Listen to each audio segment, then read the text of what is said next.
I'm Elex Michaelson. This week, the two big issues are the debate and impeachment. We go one-on-one with several of the presidential candidates in the spin room, plus a one-on-one interview with Congressman Adam Schiff. A special edition of The Issue Is starts right now. From Fox 11 Los Angeles to Fox 2 San Francisco and our newest affiliate, Fox 5 San Diego, you're watching The Issue Is.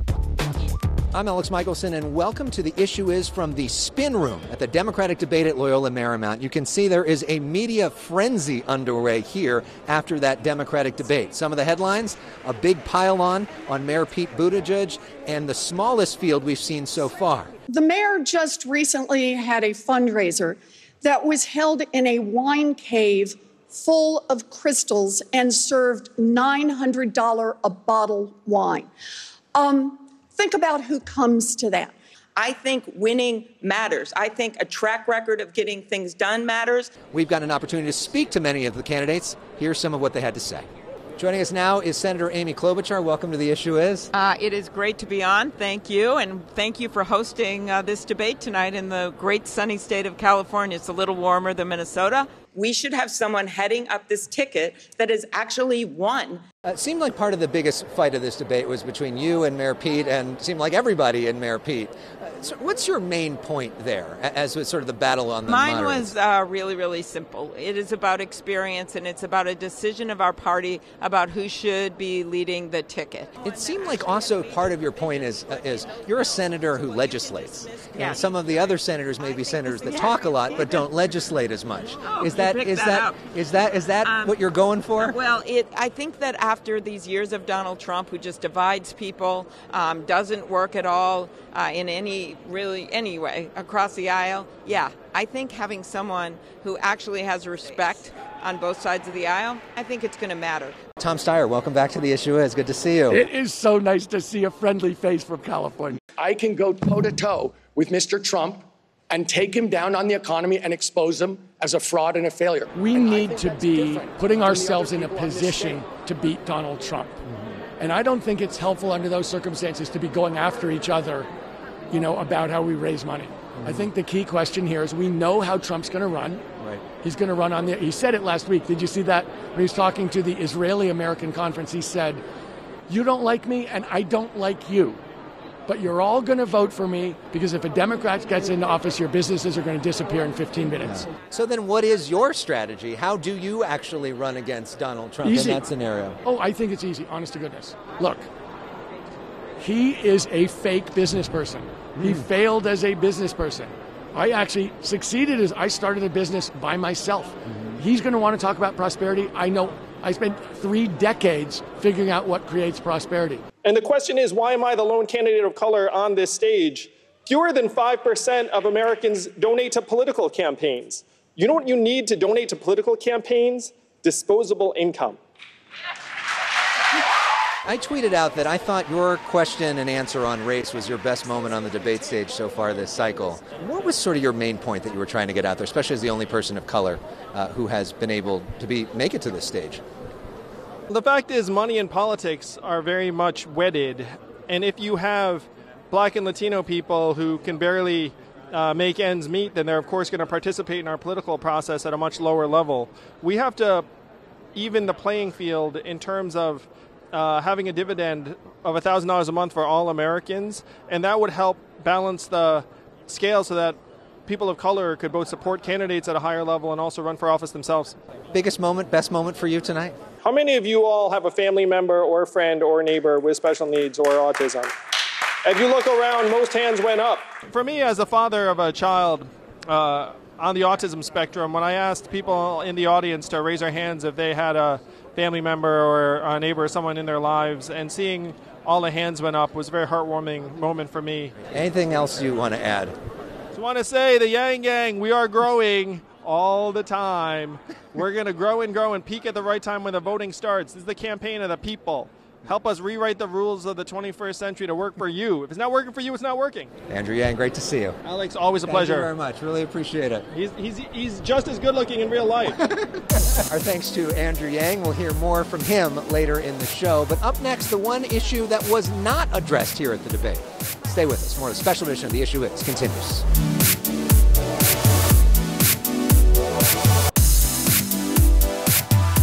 Welcome back to a special edition of The Issue Is from the spin room of the Democratic debate. The most important issue to most California voters was not addressed during the one California debate. We're talking about homelessness. That's something I talked about with some well-known figures, including the governor of California. Is it disappointing at all that there were no questions on homelessness during this debate when it's the biggest issue that most people see in this state? Disappointing, but absolutely not surprising. Yeah. I mean, the reason the issue is as big as it is because it's not been a top agenda issue, even for gubernatorial candidates. Right. It's not been a top issue, frankly, ever nationally. And for decades, we've been divesting, not investing, in making sure the vouchers that are coming from housing and urban development meet the fair market rents of high-cost states like California.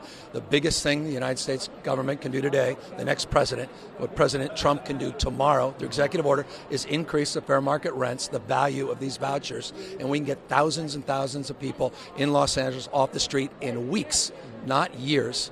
Not even months. Although it was strange, there wasn't a question about homelessness or many of the issues that Californians seem to really be focused on. What do you make of that? Well, I think most of the people on that stage aren't from California. Yeah. And so they were trying to ask national questions. And of course, as a Californian, I felt like, okay, you've missed some big points that we're all dealing with. And, I thought it was a missed opportunity, honestly.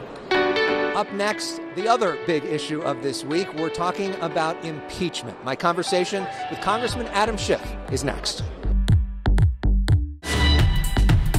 Welcome back to the spin room of the Democratic debate. The other big issue of the week, impeachment. Article 1 is adopted.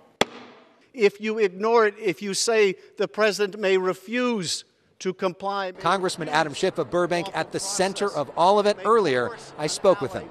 Congressman Schiff, welcome back to The Issue Is. Thank you. It's good to be with you. So on a human level, as a man, as a congressman, as a citizen, what did it feel like to actually push that button and vote to impeach the President of the United States? And did it feel different than any other vote? Well, it's been said often that at times like that you feel the weight of history, and you quite literally do feel the weight of it. You feel just the burden of taking a step that has been taken seldom in our nation's history, and the responsibility that comes with it. But at the end of the day, my own conclusion was much like one of the constitutional scholars that testified. That is, if the conduct of this president, withholding a military aid, hundreds of millions of dollars, to an ally at war with Russia in order to get help in cheating in the next election, if that's not impeachable, then nothing is. So the decision itself wasn't difficult given the facts, but nonetheless you feel the real weight of it. So you not only were the last person to speak and give the Democrats' closing argument, you also were rebutting the Republican argument for over 3 hours on the floor. What was that experience like, and what did you make of the Republican argument? Well, what I had to weigh during those rebuttal times when the Republicans were speaking, they were making, in my view, false statement after false statement. I had to pick and choose which ones to rebut, because the more I spent time during the course of those 3 hours rebutting what the Republicans were saying, then the less time, the less time I'd have at the end of the day for that closing argument. So I wanted to make sure that I reserved enough time. But look, that's the dilemma that you have in a proceeding like that. I think I was fortunate to have the opportunity to get the last word there. Although I have to say, after I did, one of my colleagues came up to me and said, that was pretty gutsy to give an closing argument without notes in an impeachment case. And I said, I'm glad you didn't say that beforehand, because you probably would have freaked me out. But in any event, I have to say I have the greatest admiration for some of our newest members that come from very difficult districts, for which this was a politically very challenging vote.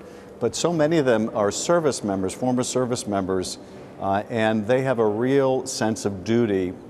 And boy, did they live up to that last night. Of course, one of those being Gil Cisneros from Orange County as well. So we asked all of the local Republicans that represent Southern California and Northern California in Congress to join us. They all declined the invitation for today. President Trump literally held a rally at the exact time that you specifically were speaking and came out to speak. Here's some of what he had to say. It doesn't really feel like we're being impeached, do you? The country is doing better than ever before. We did nothing wrong. What's your response to that? Well, you know, first of all, the reason you can't get any of the local Republican members to come on today is you would naturally ask them, well, do you think it's okay that the president asked this foreign power to investigate his political rival? They can't answer that question. And if you watched the 8 hours of their arguments on the House floor, none of them wanted to go near the president's conduct because it is so immoral and wrong and unconstitutional. In terms of the president, look, those rallies are a narcotic for him. You know, I think he stews and seethes in the White House, and he likes to go before adoring crowds because this president can't stand to have anybody stand up to him. And so to go to a crowd that is sort of built in to fawn over him is what he needs at the end of the day. But look, the president knows, and this is what he's seething about, his conduct brought us here. His conduct has made him only the third president in history to be impeached. His misconduct, and he's going to have to live with that, and he's going to have to live with knowing that that stain will travel with him through the rest of his life and through the rest of history. Part of the question about what's next is when will the Senate actually get this case for a trial? There are some on the left that are now suggesting that Speaker Pelosi shouldn't send it to the Senate at all because Mitch McConnell, the Senate Majority Leader, has already said that he's basically going to acquit the president and work with the White House in doing so. Do you believe that? Do you believe that the article should be held in the House essentially indefinitely? Well, I think the Speaker has said that she intends to send the articles to the Senate for trial, but she wants a fair trial. And I think, frankly, the president should get a fair trial, and the American people should have a fair trial that brings out the facts. Overwhelmingly, Americans want to hear, what does John Bolton have to say, the one who called this whole thing a drug deal and asked his staff to go report it to the lawyers? What does Mick Mulvaney have to say? Mulvaney is the one who said publicly, yes, there was a quid pro quo, essentially that was the import of his comments, and get over it. There's going to be politics and foreign policy. Well, he's the one who effectuated the hold and aid for the president. Obviously, he has important firsthand information to share. And then there's a mountain of documents that the White House has refused to turn over. I think the American people are entitled to see what's in those documents, so and what we have seen already. So if they don't, though, but Mitch McConnell has suggested that there shouldn't be any witnesses. If he doesn't agree to have those people testify, do you think that the article should be sent over? Well, that'll be a decision the Speaker will have to make. But again, I think what we should be pushing for, rather than the debating about the whether and the when of the articles being transmitted, is let's have a fair trial in the Senate. Let's require the senators to go on record and vote. Do they want to allow the American people to see the documentary evidence, or don't they? Do they want to allow the American people to hear from people like Pompeo and people like Bolton and Mulvaney and others, or don't they? And the answer is pretty resounding. Now, Mitch McConnell may want to lash up all he can with the president because he exists to do the bidding of the president, but that's not what the American people want. So when there is a trial in the Senate, assuming that there is, then the House has to assign managers to manage this case, present the case. The Speaker has said she's not going to announce who that is yet, but should we assume that there's a really, really good chance you're going to be one of them? Well, you know, I've certainly been discussing the managers with the Speaker, and there are no shortage of people who are very interested in serving on the manager team. I'm not at liberty to obviously go into those conversations, but I've told the Speaker that I'll play whatever role she'd like me to play. Well, one person who chose to have an interesting role in all this was Tulsi Gabbard, Democratic presidential candidate, member of Congress, voting present on this issue. What do you make of voting present on the issue of impeachment? Well, honestly, I don't understand that. And in many respects, I think it's a cop-out. The evidence is quite overwhelming, and you either think that it results in impeachment or you don't. I think many people are speculating that this may signal that she wants to run as an independent and neither wants to alienate the left nor the right. But look, we're all operating today, whether we're running for some other office or not, under the obligation we took when we took the oath. And I think that oath requires us to take a position on an issue like this that is of such seminal importance. There are so many issues before the House this week. You acting on the USMCA, a big trade deal, acting on prescription drugs. You folks have also acted in the past on the issue of guns. The biggest issue locally in Southern California in your district is homelessness. And there are some critics that say while you all are busy dealing with the issue of impeachment, there are people literally dying on the streets and the problem continues to get worse. What do you say to those critics, and what more could be done by the House and by Congress to help on the issue of homelessness? Well, I would say this. First of all, one of the bills you mentioned that we just passed, the funding bill for the federal government, makes a substantial increase in the investment and funding to address the problem of homelessness. So we are addressing this even as we work on other issues like prescription drugs, like doing away with this SALT tax penalty on California residents. But there is far more that we need to do. I've introduced a couple specific bills to try to deal with the homelessness situation, to create tax incentives, to create more affordable housing, to make sure that we also prioritize the housing for our homeless veterans. So I'm certainly working on it. Frankly, it's been a priority of mine for the last 20 years since I first, as a state legislator, got funding for the homeless shelter in Pasadena Union Station. And it's going to require a whole of government effort from the federal, state, and local level. There isn't going to be a one-size-fits-all. The problem has not been that we can't legislate in the House while we were working on oversight. We did, and in very significant and substantial terms. The problem is Mitch McConnell, at the urging of the president, doesn't want any of this to become law. And that is a very different problem and different issue. Well, as we wrap things up, we always like to have a little bit of fun on this show. I can only imagine how exhausted you must be. We're going into the holiday season. I'm just curious, at your home, is your table a politics-free zone? Do families get into debates? What's it like at home for the holidays with the Schiffs?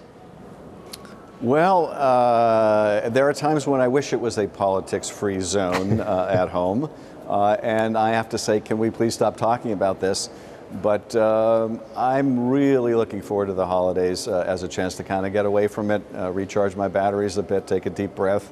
When you're looking forward to either a plane ride or a train ride, that you're working too hard, because if you're looking forward to spending long hours in a confined space, then that pretty much sums up where you are. So I wish all your viewers and wish you a happy Hanukkah, a Merry Christmas, and a very happy New Year. Well, same to you. Happy Hanukkah to you, Congressman. Happy New Year to you and your family. And thank you so much for taking time to talk to us on one of the biggest weeks of your career, Congressman Adam Schiff. We appreciate the time. Thanks, Alex. Our thanks to Congressman Schiff. Up next, a very unusual approach that Andrew Yang is taking to campaigning, plus some final thoughts from the Democratic debate. Stay with us.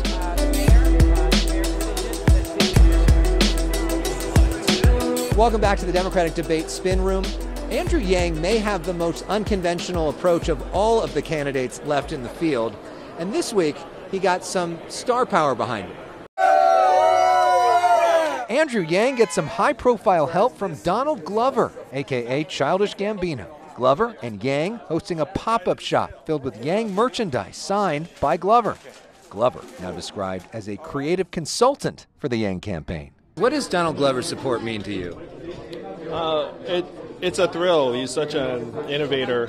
He sees the future very clearly. How you doing, Alex? The centerpiece of this pop-up shop and the centerpiece of the Yang campaign, the Freedom Dividend. That's $1,000 a month for every American. Andrew Yang! Andrew Yang! Yang says he sold millions of dollars in merchandise around the country, helping to fund his campaign. Someone's walking around wearing it, and then someone sees it and says, what the heck does that mean? And then they get a conversation going. I just think Andrew Yang is the future. Daniel Hernandez is part of the Yang gang, lining up to buy this. Got a nice signed sweater right here, and then a hat to support the cause. Danielle Firestone cut Yang's slogan, Math, Make America Think Harder, into her hair. I'm doing anything that I can to get the word out. I have Yang bucks. I have the math hat, wearing the shirt. It's just, people don't know who he is sometimes, but once they hear of him, they usually like his message. Our thanks to the Yang gang. A reminder that you can find out more about our show at theissueisshow.com. You can also send us an email, and don't forget to stream our podcast. Just search for The Issue Is. Next week, an exclusive one-on-one conversation with Senator Bernie Sanders. What are Hanukkah presents for your grandkids? We're working on that right now. Thank you very much. Happy New Year. Any New Year's resolutions for you? Yeah, to become the Democratic nominee for President of the United States and defeat Donald Trump. All right. Plus, a look at the best of the year here on The Issue Is. I'm Elex Michaelson. Happy holidays, and thanks for watching. You want to step on the box? Yeah, that'd be good because you are really tall. Yeah, okay. All right, you good? Well, let's change the box. Okay, or do you want this box? No, that box would be hilariously tall. Okay. There we go. All right, that's a good moment.